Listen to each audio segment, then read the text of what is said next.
Hello students, कैसे हैं आप सब। उम्मीद है आप सब अच्छे होंगे। आईसीटी वर्चुअल क्लासरूम में आप सबका स्वागत है। मैं विकास, क्लास 11th का बच्चों मैथ्स करेंगे। चैप्टर है सेट्स। उसी चैप्टर को हम कंटिन्यू करने वाले हैं आज। चलिए चलते हैं स्मार्ट बोर्ड पे, कुछ क्वेश्चंस करते हैं। तो बच्चों यहाँ पे हम क्वेश्चन करेंगे। मैं आपके लिए क्वेश्चन लिखता हूँ एक, और आपको वो सॉल्व करना है, ठीक है। उनको हल करना है। नेक्स्ट क्वेश्चन लिखते हैं यहाँ पे।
तो बच्चों ये क्वेश्चन देख रहे हैं आप।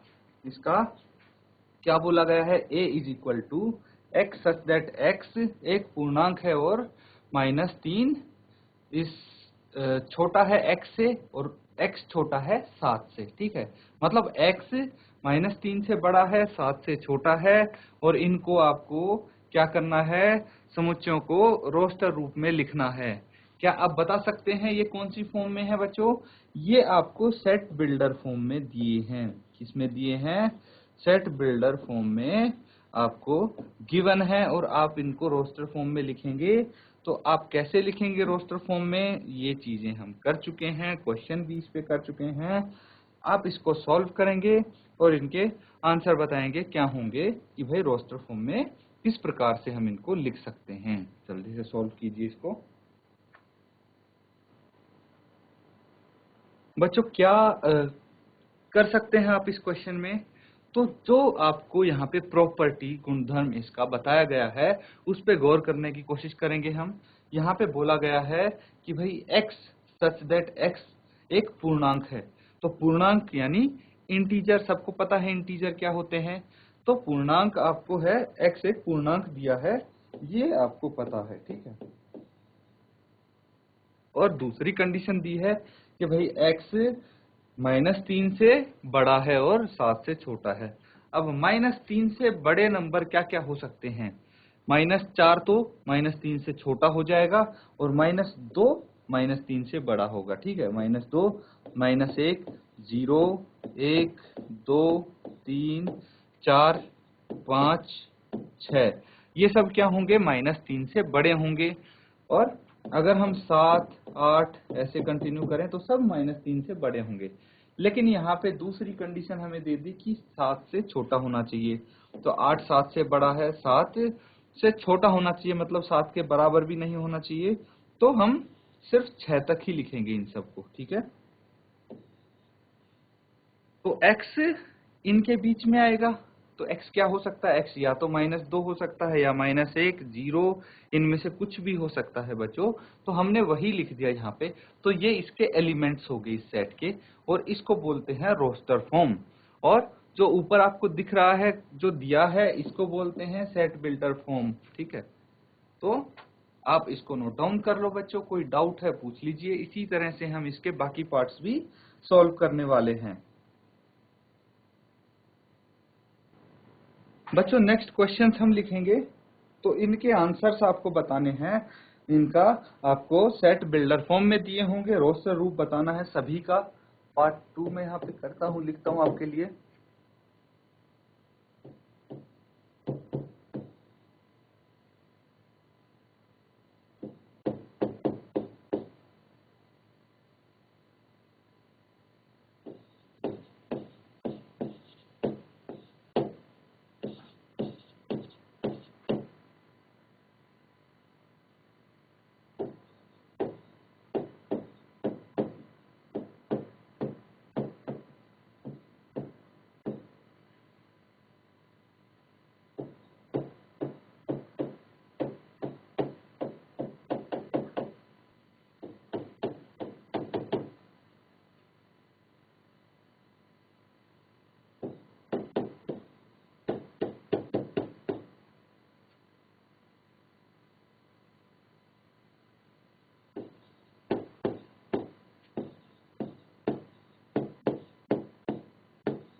बच्चों साथ साथ इनको सॉल्व करेंगे आप।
तो बच्चों ये आपके सामने क्वेश्चंस हैं कुछ, इनमें आपको आंसर्स इनके लिखने हैं, ठीक है।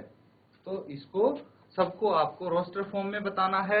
क्वेश्चंस आप पढ़ सकते हैं, जल्दी से इनको सॉल्व कीजिए और आंसर लिखेंगे आप। चैट के माध्यम से अपने आंसर भेज सकते हैं, हैंड रेज करके बता सकते हैं, जैसे आप चाहें जल्दी से सॉल्व कीजिए इसको।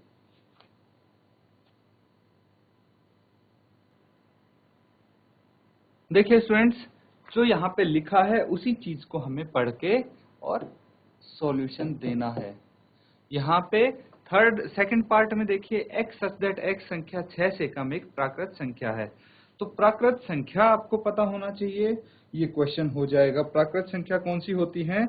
जो 1 से शुरू होती हैं और इन्फिनिटी तक जाती हैं। तो 1, 2, 3, 4, 5। यहाँ पे 6 से कम बोला गया है, मतलब 6 से कम तो 5 तक ही होंगी प्राकृत संख्याएं। तो यही है इसकी रोस्टर फॉर्म। नेक्स्ट वाला देखिए, x सच दैट x 2 अंकों की ऐसी प्राकृत संख्या है जिसके अंकों का योगफल 8 है। तो आपको ये देखना है कि ऐसे कौन सी 2 अंकों की संख्याएं हो सकती हैं जिनके अंकों का योगफल 8 होगा। तो ये आपको चेक करना पड़ेगा। यहाँ पे कैसे चेक करेंगे? देखिए फॉर एग्जांपल मैं शुरू करता हूं 17 से। 17 के 2 अंक हैं 1 और 7, दोनों का योगफल कितना है? 8 है। इसी तरह अगर मैं लिखता हूं 2, 6, 26, तो 26 का भी योगफल कितना होगा? 2 + 6 8 होगा। इसी तरह 35, 3 + 5 8 होगा। इसी तरह 44, 4 + 4 8 होगा। इसी तरह 53, 5 + 3 8 होगा। इसी तरह 62 और इसी तरह 71। ये है आपकी 2 अंकों की संख्या, 2 अंकों की प्राकृत संख्या जिनके अंकों का योगफल 8 है। देखिए सभी के दोनों अंकों का योगफल अगर करेंगे तो 8 आएगा। इस तरह से कर सकते हैं। नेक्स्ट क्वेश्चन क्या बोला गया है? नेक्स्ट में बोला गया है x सच दैट x एक अभाज्य संख्या है जो संख्या 60 की भाजक है। तो इसमें आप क्या कर लेंगे भाई? संख्या 60 के आप गुणनखंड निकाल लेंगे। अभाज्य गुणनखंड क्या होंगे इसके? 2 से डिवाइड करेंगे 30 आ जाएगा, फिर से 2 से तो 15, फिर 3 से तो 5। तो देखिए ये सब इसके अभाज्य गुणनखंड हैं। क्या क्या हैं इसके? 2, 3 और 5। अब कई बच्चों के मन में ये सवाल आ रहा होगा कि भाई इसका तो 2, 2, 3 और 5 थे, आपने तो सिर्फ 2, 3, 5 लिखा है। तो ये प्रॉपर्टी हमने डिस्कस की थी। मैंने बताया था आपको कि जो भी समुच्चय होंगे, समुच्चय के जो अवयव होंगे, एलिमेंट्स होंगे, उनमें कभी रिपीटेशन नहीं होता, वो रिपीट नहीं करते हैं, ठीक है। इसलिए एक ही बार लिखा हमने, दो अगर दो बारी है तो उसको सिर्फ एक ही बारी लिखेंगे इसके अवयव में। ये क्लियर है, इसको नोट डाउन करो, फिर आगे करते हैं।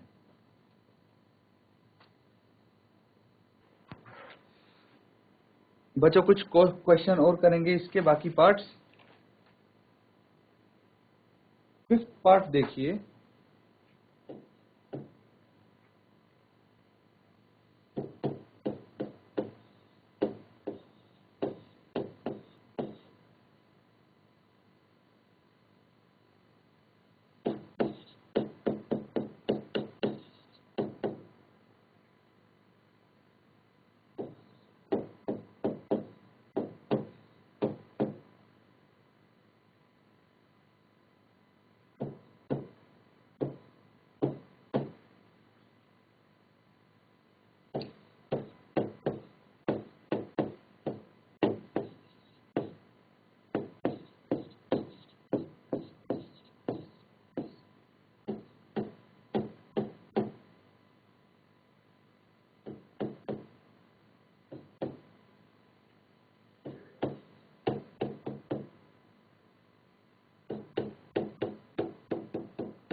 तो बच्चों इनको आप करेंगे, इनके जो भी जैसे बेटर शब्द है इसके सभी अक्षरों का समुच्चय, ट्रिग्नोमेट्री के सभी अक्षरों का समुच्चय आपको लिखना है, तो रोस्टर फॉर्म में इन सबको लिखेंगे।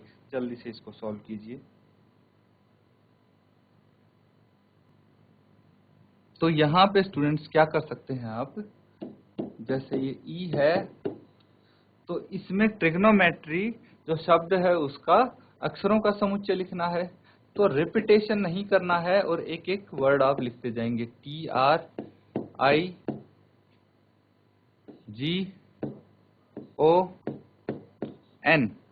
एन के बाद जो ओ है उसको नहीं लिखेंगे क्योंकि ओ एक बारी आ चुका है। फिर हम एम करेंगे, फिर ई, टी को नहीं लिखेंगे क्योंकि टी ऑलरेडी आ चुका है, आर बी पहले हम लिख चुके हैं, सीधा अब वाई आ जाएगा। ये ट्रिग्नोमेट्री शब्द के अक्षरों का समुच्चय है। तो अब हम इसी तरह से बेटर शब्द के अक्षरों का समुच्चय लिखेंगे, तो B E T R, repetition नहीं होना चाहिए, बस ये ध्यान रखना है आपको। तो ये हो जाता है, नोट डाउन कर लीजिए इसको।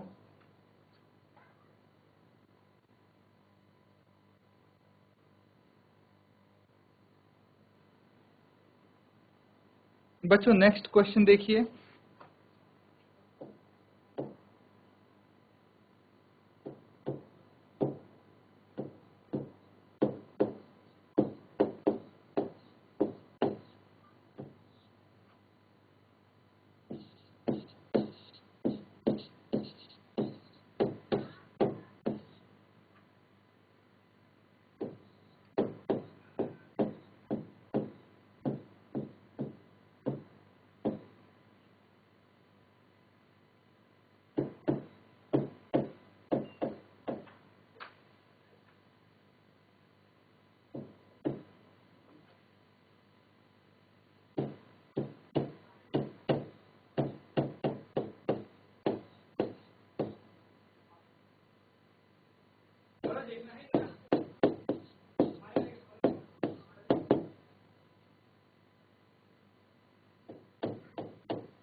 तो ये है आपके सामने रोस्टर फॉर्म, ठीक है।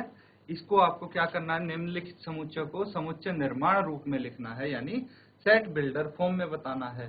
तो पिछला क्वेश्चन किया था उसमें आपको सेट बिल्डर फॉर्म में दिया था, रोस्टर फॉर्म में बताना था। इसमें रोस्टर रूप में आपको दिया है और सेट बिल्डर फॉर्म में बताना है, यानी समुच्चय निर्माण रूप में व्यक्त करना है आपको। तो ट्राई करेंगे। ये आपका फोर्थ क्वेश्चन फर्स्ट पार्ट है।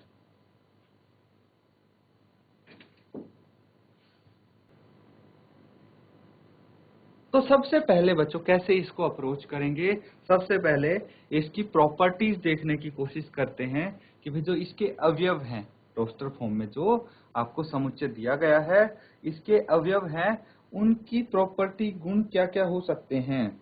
जैसे 3 है, 6 है, 9 है और 12 है। क्या हो सकता है ये? क्या आपको लगता है कि भाई ये तो 3 का पहाड़ा लग रहा है मुझे, है ना?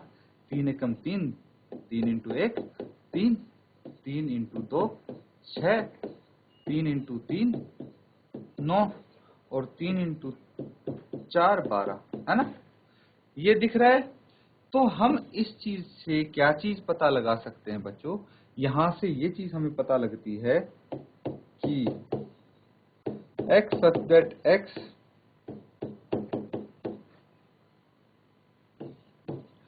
संख्या 3 के प्रथम 4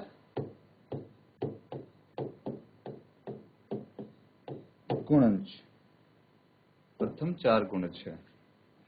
ठीक है, ये हो सकता है, या फिर ठीक है, एक तो हम इस तरह से लिख सकते हैं, या फिर आप लिख सकते हैं x such that x is equal to 3n। और यहाँ पे क्या क्या बोल सकते हैं हम कि भाई जो n है that belongs to natural number, जहां पे n क्या होगा, 1 के बराबर या उससे बड़ा और 3 के बराबर या उससे छोटा। तो इस तरह से भी इसको प्रेजेंट कर सकते हैं। ये सेट बिल्डर फॉर्म होगी बच्चों आपकी, नोट डाउन कर लीजिए इसको। इसी तरह से ये क्वेश्चन करने हैं आपको। तो बच्चों यहाँ पे हमने कुछ क्वेश्चंस किए हैं, उम्मीद है अच्छे से आपने नोट डाउन किया होगा, अच्छे से समझ में आए होंगे आपको। आपको ये रिवाइज करते रहना है, प्रैक्टिस करते रहना है, तभी आप इनको अच्छे से समझ पाएंगे आगे आने वाले क्वेश्चंस को। इसी के साथ आज का सेशन खत्म करते हैं। Thank you and have a nice day.